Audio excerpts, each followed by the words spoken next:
জীব কার সাধনা করে? জীব তারই সাধনা করে যার সাধনা করে তাড়াতাড়ি ফল পাওয়া যায়। যেরকম কার ঋণ আছে, ঋণ শোধ করতে পারছে না, মন দিয়ে শুনবে, কোনো কারণে ঋণ শোধ করতে পারছে না, বা জমি জমার কোনো মামলা আছে, তা সে যদি কার্তবীর্য অর্জুনের অনুষ্ঠান করে, তার যদি পুজো করে, ব্রাহ্মণদেরকে দিয়ে যদি সেখানে জপ করায়, বা বটুক ভৈরবের অনুষ্ঠান করে, বটুক ভৈরবের যদি পুজো করানো হয়, তাহলে কি হয়? অনেক তাড়াতাড়ি অতি শীঘ্রই তার ফল পাওয়া যায়, পজিটিভ। তার উপরে ভয় রয়েছে রাজদণ্ড, কারাদণ্ড, বা কোনো প্রকারের কোনো জমি জমার মামলা কোনো রকমে ঠিক হচ্ছে না, তখন তাকে কি করানো হয়? বগুলামুখী জপ করানো হয়। কি করানো হয়? বগুলামুখী।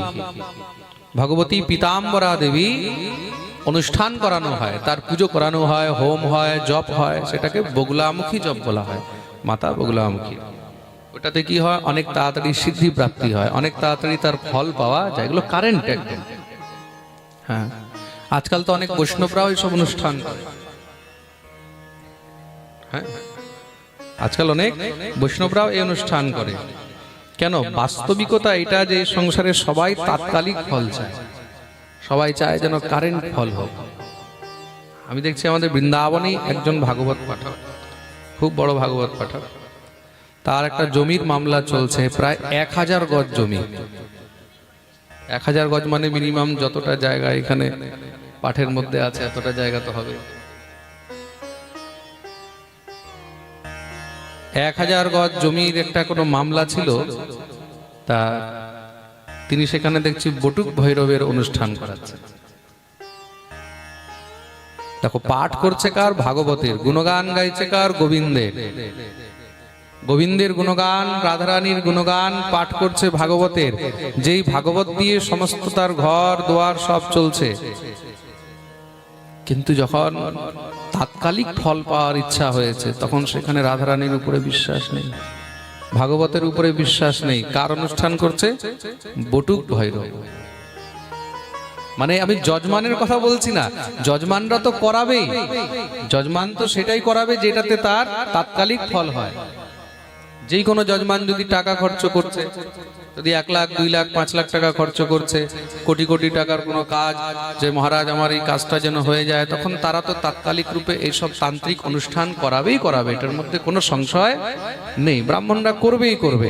কিন্তু একজন বৈষ্ণব, একজন ভাগবত উপাসক, সে ভগবত উপাসক, রাধা কৃষ্ণের ভক্ত, সেও কার অনুষ্ঠান করছে? বলে ভৈরবের অনুষ্ঠান করছে। কেন? বলে তাৎকালিক ফল হোক। আমার সামনে আমি দেখেছি সেই অনুষ্ঠানটা করতে। এবার জিজ্ঞাসা করুন মহারাজ ফল পেয়েছে কিনা, জিজ্ঞাসা করো। হ্যাঁ, 1 বছরের মধ্যে তার কাজ ক্লিয়ার হয়ে গেছে।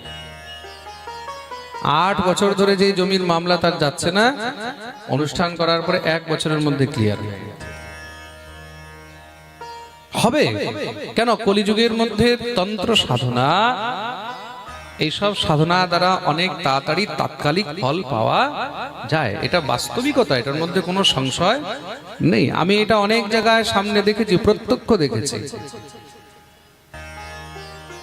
আমাদের এক হরিয়ানার উকিল বাবু ছিল, হরিয়ানা একটা জায়গা আছে পলবল, ওনারও এরকম কোনো সমস্যা এসেছে, আমার কাছে এসেছে, মহারাজজি এরকম এরকম আমি খুব সমস্যায় আছি, কি করা উচিত? আমি ওনার কাছে ব্রাহ্মণদেরকে পাঠিয়ে দিলাম, আমি ওনার জন্য একটা অনুষ্ঠান করিয়ে দিলাম। আমি তো করি না এসব অনুষ্ঠান, কেন আমার কাছে তো রাধারানীর কৃপায় ভাগবত ছাড়া আর দ্বিতীয় কোনো জিনিসের জন্য, আমার কাছে হরিকথা ছাড়া দ্বিতীয় অন্য কোনো জিনিসের জন্য সময় নেই। আমাকে যতই টাকা দেখ যজমান, তার জন্য আমার কাছে কোনো সময় নেই। হ্যাঁ, আমি করিয়ে দিতে পারবো, বলে দিতে পারবো। তো আমি ওনাকে বললাম তুমি অমুক অনুষ্ঠান করা, ওনাকেও একটা অন্য অনুষ্ঠান করিয়ে দিলাম। আমাদের ব্রাহ্মণদেরকে পাঠিয়ে দিয়েছিলাম, 10-11 জন ব্রাহ্মণ গেল, অনুষ্ঠান করে দিল, উনিও ফল পেয়ে গেল। আমি দেখলাম একদম রিসেন্টলি 6 মাসের মধ্যে ওনার কাজ হয়ে গেছে। তা মানুষ কি করে? আকামহ সর্ব কামো বা মোক্ষ কাম উদারধি, মানুষ নিজের বাঞ্ছা পূর্ণের জন্য, নিজের স্বার্থ সিদ্ধির জন্য, নিজের কার্য সিদ্ধির জন্য আরো তাৎকালিক তাড়াতাড়ি যেন আমরা এটা পাই, তাড়াতাড়ি যেন আমাদের কাজ হয়। কেন মানুষের কাছে পেশেন্স নেই, ধৈর্য নেই, সবাই চায় যেন তাড়াতাড়ি হয়। আরে ধৈর্য তো ছাড়ো, আমরা যখন কোনো রেশনের দোকানে যাই, যখন কোনো অফিসে যাই, কারেন্টের বিল জমা করতে যাই, সেখানেও আমরা ভাবি আমার কত তাড়াতাড়ি নাম্বার আসবে, কত তাড়াতাড়ি আমি নিতে পারবো, কত তাড়াতাড়ি আমি জমা করে দেবো, তাই তো?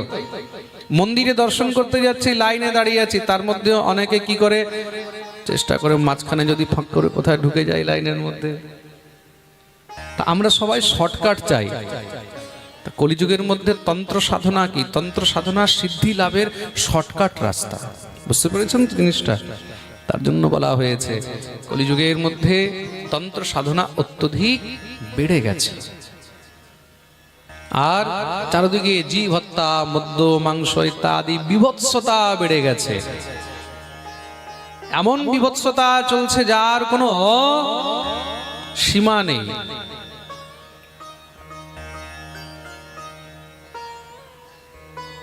পরালৌকিক ভক্তি বিরুদ্ধ কার্য অত্যধিক বেড়ে গেছে। মানুষ সনাতন ধর্ম অবলম্বীও আস্তে আস্তে ম্লেচ্ছ আচরণ আরম্ভ করে দিয়েছে, এমন পরিস্থিতি হয়ে গেছে। বৈষ্ণবতার কোনো নাম গন্ধ নেই। শুধু তাই নয়, যারা বৈষ্ণব তারা হরিনাম করতেও ভয় পায়। কেন? কোন সময় কে এসে মারতে আরম্ভ করে দেবে, কে গালাগালি করে দেবে। শ্রীবাসের গৃহে নাম সংকীর্তন হয়, শ্রীবাস ঠাকুরের গৃহে নাম সংকীর্তন হয়। সেই নাম সংকীর্তন শুনে তখন আশেপাশে পাড়া প্রতিবেশীর লোক কি বলে, আরে পাগল হয়ে গেছে, হরিনাম করছে, এর বুদ্ধিভ্রষ্ট হয়ে গেছে। কেন? বলে হরিনাম করলে জবনরা শুনলে তখন অত্যাচার শুরু করে দেবে, একে মারবে, সঙ্গে আমাদেরকেও মারবে। একটা কাজ করো, একে এখান থেকে নবদ্বীপ থেকে তাড়িয়ে দাও, একে এখান থেকে তাড়িয়ে দাও। শ্রীবাস আচার্যকে তাড়াবার জন্য কত রকমের প্রযুক্তি চলছে। কৃষ্ণ ভক্তদেরকে যা ইচ্ছা তা বলে, কেউ বলে ভণ্ড, কেউ বলে ঢোঙি, কেউ বলে পাখণ্ডী। কৃষ্ণ ভক্তদের জন্য তখন এমন পরিস্থিতি চলছে। সেই সময় শ্রী অদ্বৈতাচার্য কাঁদেন। সব ভক্তরা এসে অদ্বৈতাচার্যের কাছে যখন নিজের মনের দুঃখ প্রকাশ করে, শ্রীপাদ অদ্বৈতাচার্য কাঁদেন, চোখের থেকে জল পড়ছে। অদ্বৈতের চোখের জল কি আর ঠাকুর সহ্য করতে পারেন? কখনো কখনো অদ্বৈতাচার্য ক্রোধে আবেশে এসে যান, আবেশে সেই সঙ্গে সঙ্গে হুঙ্কার দেয়া আরম্ভ করে দেন, আমি সেই জগতের অধিপতি, সেই নারায়ণকে এই সংসারের মধ্যে ডাকবো, তাকে আনবো, আর তাকে দিয়ে এদের সবার উদ্ধার করাবো। আর যদি সে না আসে তাহলে স্বয়ং আমি চক্র ধারণ করে সবার নাশ করব। অদ্বৈতাচার্য হুঙ্কার করে ওঠেন আর নিত্য গোবিন্দকে প্রেমাশ্রু দিয়ে ডাকেন। কিভাবে? গঙ্গাজল আর তুলসী দিয়ে গোবিন্দকে অর্পণ করে শ্রীপাদ অদ্বৈতাচার্য আবাহন করেন। আনিয়া কৃষ্ণের করি কীর্তন সঞ্চার, তবে সে অদ্বৈত নাম সফল আমার। আমি তাকে এখানে আনব আর নিয়ে এসে সমস্ত জগতে কৃষ্ণ ভক্তির প্রচার করব। কিন্তু সে আসবে কি করে? সেই গোবিন্দকে আনার জন্য অদ্বৈতাচার্য কি করেন? তুলসীর দল, মানে তুলসী পাতা আর গঙ্গাজল গোবিন্দকে অর্পণ করেন। কেন? ভগবান বলেছেন, স্বয়ং ভগবানের বাণী,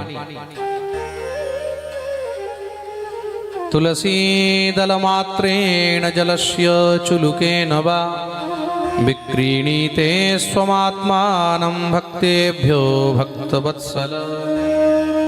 ভগবান বলছেন, যেই জীব আমাকে তুলসী পত্র এবং গঙ্গাজল অর্পণ করে বা জল অর্পণ করে, তুলসী দল মাত্রেণ জলস্য চুলুকেন বা, এক গণ্ডুষ মাত্র জল, গণ্ডুষ মাত্র হাতের মধ্যে যতটা জল আসে, এক গুন্ডুস মাত্র জল দিও, কেউ যদি তুলসী পাতা দিও আমাকে অর্চন করে, কেউ যদি আমাকে অর্পণ করে, তাহলে কি হয় বলে, বিক্রীণীতে সমাত্মানম ভক্তেভ্যো ভক্তবৎসল, আমি তার ঋণী হয়ে যাই, আমি তার কাছে বিক্রি হয়ে যাই। বিক্রীণীতে সম আত্মানম স্ব আত্মানম। তাহলে বিচার করে দেখুন তুলসীর কতটা প্রভাব। প্রেম সে বলো, তুলসীর কতটা বিশিষ্টতা, একটি তুলসী পাতার কতটা মহিমা। আর তুলসী থেকে তুলসী মঞ্জরির আরো বেশি মহিমা। খুব মন দিয়ে শুনবেন,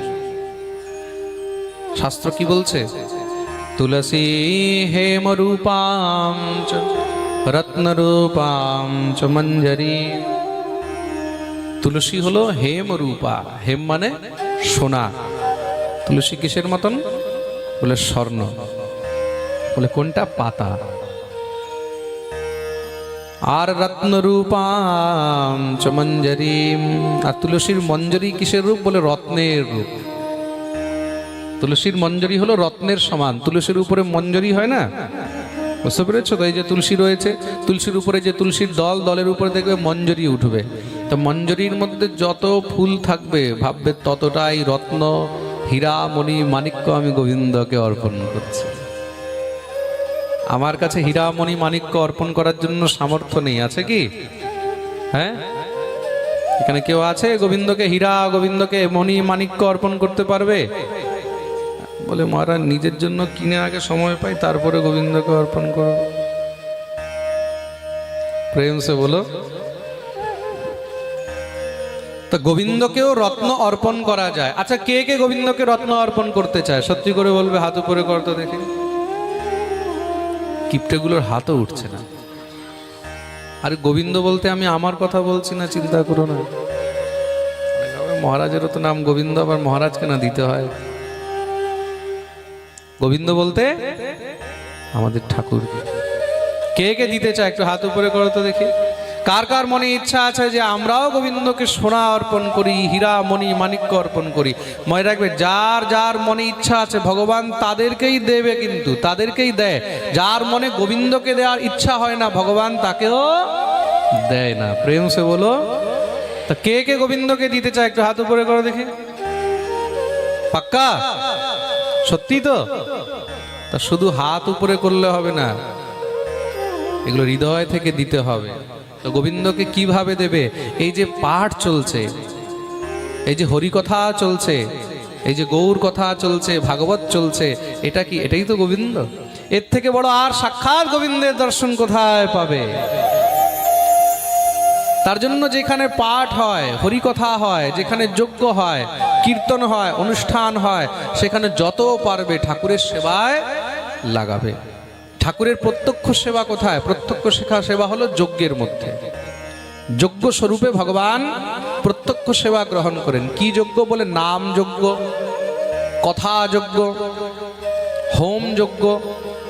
তা যেখানে নাম যজ্ঞ হচ্ছে, যেখানে কথা যজ্ঞ হচ্ছে, হোম যজ্ঞ হচ্ছে, সেখানে যত পারবে গোবিন্দকে অর্পণ করবে। তা যার যত সামর্থ্য হয় তত ঠাকুরকে অর্পণ করবে, তবেই তো এইসব যজ্ঞ হবে, নালে কোথার থেকে হবে? হবে কি? হ্যাঁ, আমরা যদি ঠাকুরকে অর্পণ না করি, আমাদের মধ্যে সামর্থ্য আছে, বলে আজকে পাঠের প্রসাদ আমি দিয়ে দিলাম, আজকের পাঠের খরচ আমি দিয়ে দিলাম, একদিনের প্যান্ডেলের খরচটা আমি দিলাম। 7 দিনের প্যান্ডেলে যদি এত লাখ লাগছে, তার মধ্যে একদিনে এত খরচ হবে, একদিনের খরচটা আমি বহন করলাম। যার যত সামর্থ্য হয় এই অনুসারেই তাকে দান করা উচিত। প্রেম সে বলো। এটাই কিন্তু সৎ সেবা, এটাই হলো সৎ কার্য। তা আমাদের সৎ কার্যে, সৎ সেবার মধ্যে যেন অর্থ কাজে লাগে। যার যত সাধ্য হয় তাকে সাধ্য অনুসারেই ভগবানকে দেওয়া উচিত। এইবার একটা জিনিস মনে রাখবে, আমরা তুলসী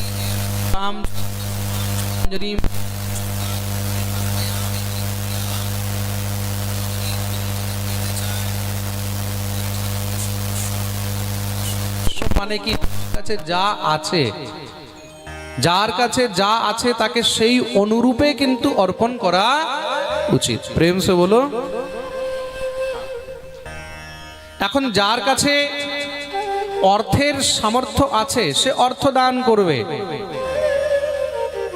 এখন তুলসী কার জন্য লেখা রয়েছে বলে যার কাছে কিছু দেওয়ার মতন নেই, যার কাছে না বস্ত্র আছে, বস্ত্রালঙ্করণৈ ধূপৈ দীপোপহারকৈ, গোবিন্দকে দেওয়ার জন্য যার কাছে কোনো উপহার নেই, ঠাকুরকে দেওয়ার জন্য যার কাছে কোনো সামর্থ্য নেই, না বস্ত্র আছে, না তার কাছে সোনা গয়না অলংকার আছে, না তার কাছে গোবিন্দকে দেওয়ার জন্য ধূপ দ্বীপ আছে, না নৈবেদ্য আছে, না ফল আছে, না ফুল আছে, যদি কিছুও নেই, তাহলে কি বলে সে যদি তুলসী পাতা নিয়েও গোবিন্দকে অর্পণ করে ভগবান তাতেও প্রসন্ন হয়ে যায়, ভগবান তাতেও তার উপরে বিক্রি হয়ে যায়। বিক্রীণীতে স্বমাত্মানম ভক্তেভ্যো ভক্তবৎসলঃ।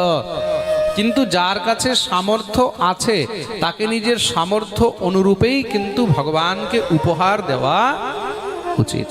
কার কাছে সামর্থ্য থাকতে যদি সে কৃপণতা করে, ভগবানের জন্য যদি উপযোগ না করে, ভগবানের জন্য যদি দান না করে, ভগবান তখন কি করেন? তার সমস্ত সামর্থ্যকে নষ্ট করে দেন। কি করেন? নষ্ট। কেন বলে সামর্থ্য থাকতে সে আমার সেবায় যখন লাগালো না, তাহলে তার কাছে এসব দিয়েও কোনো লাভ নেই। প্রেম সে বলো। যার কাছে সামর্থ্য আছে তাকে নিজের সামর্থ্য অনুরূপে ভগবানকে সেবা অর্পণ করা উচিত। যে লাখ দিতে পারবে সে লাখ দেবে, যার হাজারের সামর্থ্য আছে সে হাজার দেবে, যার 2 টাকার সামর্থ্য আছে সে 2 দেবে, যার যত সামর্থ্য আছে সামর্থ্য অনুসারে তাকে সেবা করা উচিত। প্রেম সে বলো।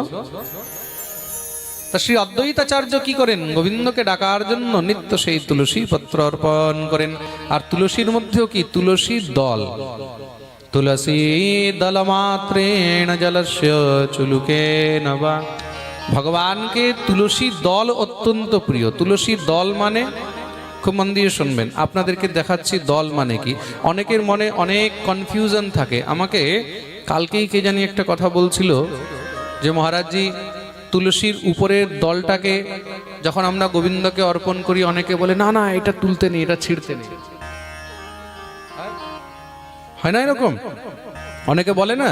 এই দেখুন, যেরকম এই মালাটার মধ্যে আপনারা দেখতে পাচ্ছেন তুলসী আছে, ফুল আছে, আর কি ওরে বাবা এটার মধ্যে নীলকণ্ঠ ফুল আছে না, অপরাজিতা। এটা কিন্তু একটা অপরাধ হয়ে গেল। গোবিন্দকে অপরাজিতা কখনো অর্পণ করতে নেই। এই যে নীল অপরাজিতা আছে আপনারা দেখতে পাচ্ছেন না, যে নীল রঙের, ক্যামেরাম্যান দেখাও ভালো করে, যারা লাইভ দেখছে তাদেরকে, হ্যাঁ না, এই যে ফোকাস করো, ফোকাস করছো তো এদিকে, এই যে নীল রঙের আপনারা ফুলটা দেখতে পাচ্ছেন, ভালো হয়েছে আমি মালাটা উঠিয়েছি। এটা এই যে এইটা, তাই তো সবাই ভালো করে দেখতে পাচ্ছেন আমার হাতের দিকে। এটা কিন্তু গোবিন্দকে অর্পণ করতে নেই, মনে থাকবে। হ্যাঁ, এই নীল অপরাজিতা কখনো নারায়ণকে অর্পণ করিতে নেই। নারায়ণকে অর্পণ করলে কি হয়? দোষ হয়, ভগবান তখন রুষ্ট হন। এটা যে অর্পণ করেছে সে আজ থেকে মনে রাখবে। আর বাকি যারা এখানে বসে দেখছেন বা লাইভ দেখছেন তারাও ভালো করে এটা বুঝে নেবে। নীল অপরাজিতা কখনো নারায়ণকে, বিষ্ণুকে অর্পণ করতে নেই, গোবিন্দকে অর্পণ করতে নেই। এটা মহাদেবকে অর্পণ করা যায়। কাকে অর্পণ করা যায়? মহাদেবকে। এবার হ্যাঁ হ্যাঁ হ্যাঁ আমাদের সুবিধা জিজ্ঞাসা করছে শনি ঠাকুরকে দেওয়া যায়? দেওয়া যায়। এটা শনি ঠাকুরকেও দেওয়া যায়। খুব মন দিয়ে শুনবে। এটা মানে মেন কথা হলো নারায়ণকে দেওয়া নিষিদ্ধ। নীল অপরাজিতা নারায়ণকে দেওয়া নিষিদ্ধ। বিষ্ণুকে দেওয়া মানে গোবিন্দকে, কৃষ্ণকে, এটা কখনো দেবে না। এবার দেখুন, যেরকম এটার মধ্যে আমি দেখাচ্ছি তুলসী, এই যে এটা হলো তুলসীর দল। এটাকে কি বলা হয়? তুলসী দল। আমরা যখন তুলসীর পাতা চয়ন করি, এটা হলো তুলসী পাতা, সিঙ্গেল হলো না, সিঙ্গেল। এটাকে কি বলা হয়? হ্যাঁ জোরে বলো। তুলসী পাতা, তাই তো? দেখুন, পাঠ কেন শুনতে হয়? পাঠের মাধ্যমেই আমরা এইসব শিক্ষাগুলো গ্রহণ করি। আর হোজাইবাসীরা সবাই জানে যে প্রত্যেক বছর হোজাইয়ের পাঠের মধ্যে কিছু না কিছু আমরা নতুন নতুন শিক্ষা পেতেই থাকি, তাই তো? প্রেম সে বলো। আজকে আমার কাছে দুপুরবেলায় কিছু ভক্তরা যখন দেখা করতে এসছে, বলছে মহারাজজি, যখন থেকে হোজাইয়ের মধ্যে আপনি পাঠ আরম্ভ করেছেন এত পরিবর্তন হয়েছে হোজাইয়ের মধ্যে। এখন হোজায় এত ভক্তরা একাদশী করে, আর যাকে জিজ্ঞাসা করো বলে মহারাজজি পাঠে বলে গেছেন, তখন থেকে আমরা একাদশী আরম্ভ করেছি। কতজন নিরামিষ ধরেছে, কত ইয়াং জেনারেশন, কত ইয়াং ছেলেমেয়েরা তিলক করছে, মন্দিরে যাচ্ছে, দীক্ষা নিচ্ছে। এইগুলো কি? এটাই হলো পাঠের প্রভাব, এটাই হলো হরিকথার প্রভাব। আমি কেন বলি, জীবনের মধ্যে হরিকথা থেকে উত্তম এই সংসারের মধ্যে আর কিছু, এই কথাই এমন যেটা জীবনকে পরিবর্তন করতে পারে। এই পাঠের মাধ্যমে, কথার মাধ্যমে যে কত পরিবর্তন হয়, এই পাঠের মাধ্যমে যে কত শান্তি হয়, কত মানুষের কত রকমের সমস্যা, কত রকমের কষ্ট, কত রকমের দুঃখ, কিন্তু যখন এই পাঠ শুনতে থাকে, পাঠ শুনতে শুনতে মনে হয় সেই দুঃখ কষ্টগুলো বোধহয় আমাদের চলে যাচ্ছে। সেটা থাকে কিন্তু থাকলেও অনুভব হয় না। কিরকম বলে, আমরা ডুবছি কিন্তু ডুবার সময় যদি কিছু একটা ধরতে পারি তাহলে কি হয়, সেটাকে ধরে আমরা আস্তে আস্তে সাঁতার কেটে পেরিয়ে যেতে পারি। তদ্রূপ হলো পাঠ, তদ্রূপ হলো হরিকথা। হরিকথা রূপী সাহারা, এই হরিকথা রূপী নৌকাকে ধরে কষ্টের মধ্যে থেকেও মানুষ পেরিয়ে যায়। কত ভক্তরা আছে তারা বলে মহারাজজি, যখনই মনের মধ্যে কোনো সমস্যা হয়, একটু চিন্তায় হয়, যখন একটু টেনশন হয়, সঙ্গে সঙ্গে পাঠ চালিয়ে দিই, পাঠ শুনতে থাকি। পাঠ শুনতে শুনতে শুনতে শুনতে মনটা একদম ফ্রি হয়ে যায়। আচ্ছা, কার কার এমন হয়? একটু হাত উপরে করো তো। ওরে বাপ রে, প্রেম সে বলো।